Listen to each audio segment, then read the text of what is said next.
This is your WCIA 3 forecast first. Sponsored by Matex Heating, Cooling, Plumbing, and Electrical. A little bit of light rain still showing up out there tonight. Very isolated in nature, but a sprinkle or two still in a few spots. Otherwise, just a warm evening out there. The temperatures in the upper 60s, Champaign, but still 71 in Springfield and 70 in Effingham. We're going to see a similar day tomorrow with maybe a stray shower again popping up, but I think for the most part, looks to be a pretty nice day out there. The commute looks okay. A warm day. We're going to the 80s tomorrow. We'll let you know when temperatures may get to near 90 when we come back. WCIA 3 News starts right now. Now from WCIA 3 News. 2 men are dead after a shooting this morning, one of them a police officer. Now people are praying for peace.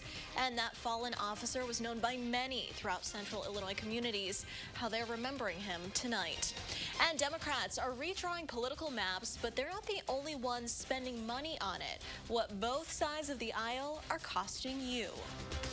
You're watching your local news leader. This is WCIA 3 News at 10. Our community's hurting. People are hurting. Death has taken place. We got to do something.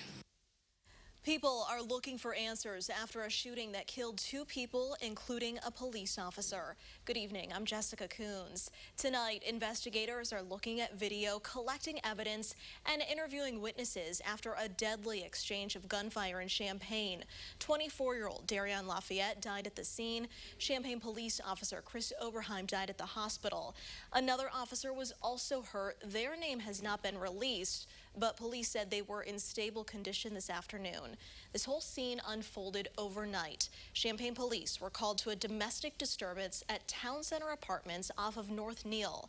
Police say Officer Oberheim and the other officer were met with an armed individual, and that's when gunfire was exchanged. Police will not say at this point who fired first. WCIA 3's Bryce Beeman joins us live from the Champaign Police Department. And Bryce, Officer Oberheim's squad car covered in flowers. Someone behind you right now setting things on top of that squad car. Yeah, Jessica, and they've been out here for a while. They lit a candle, and they're just here paying their respects for the fallen officer. And there's been multiple people who have come by just dropping off flowers and trying to speak to the police and just pay their respects. No more shootings. That's what my call is. No more shootings. Put them down. And let's have some decent conversations. That's what mature individuals do. That's the call to action from faith leaders in Champaign. They gathered to pray while investigators tried to piece together what happened outside of an apartment building. 2 people were killed in an exchange of gunfire, including 24-year-old Darion Lafayette and 44-year-old police officer Chris Oberheim. He will always be remembered for his bravery and the oath of office he honorably upheld to proudly serve the citizens, community in which he loved. Oberheim leaves behind his wife and 4 kids. Support for his family has poured in from all over.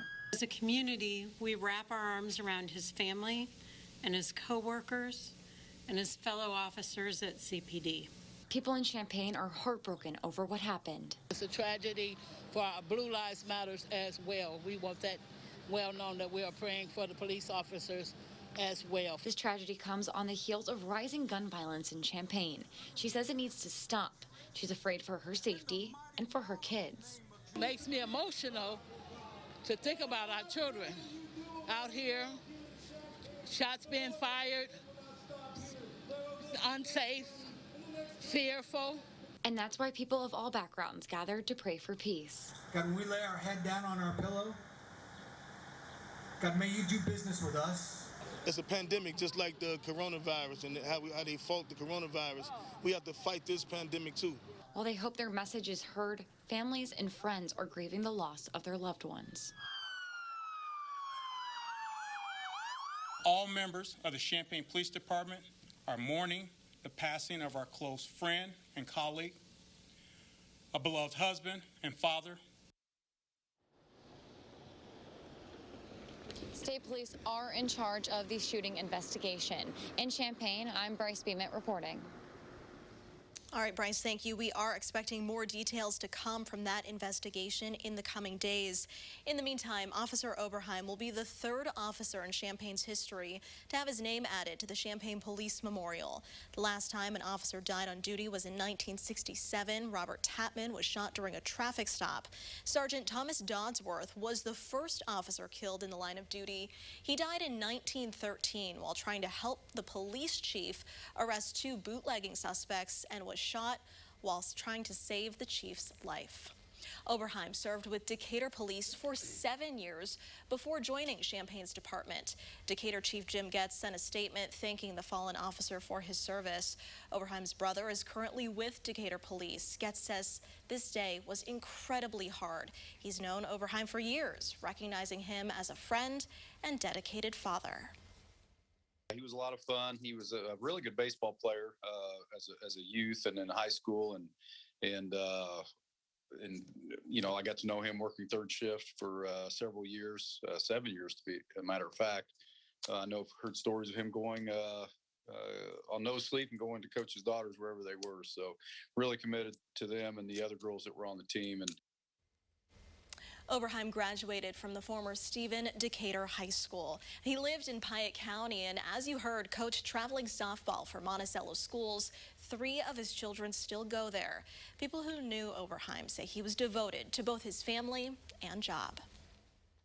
I'm confident that, you know, our school district and the city of Monticello and Chris's fellow officers will rally around his family and help him get through this. That's what we do here in Monticello.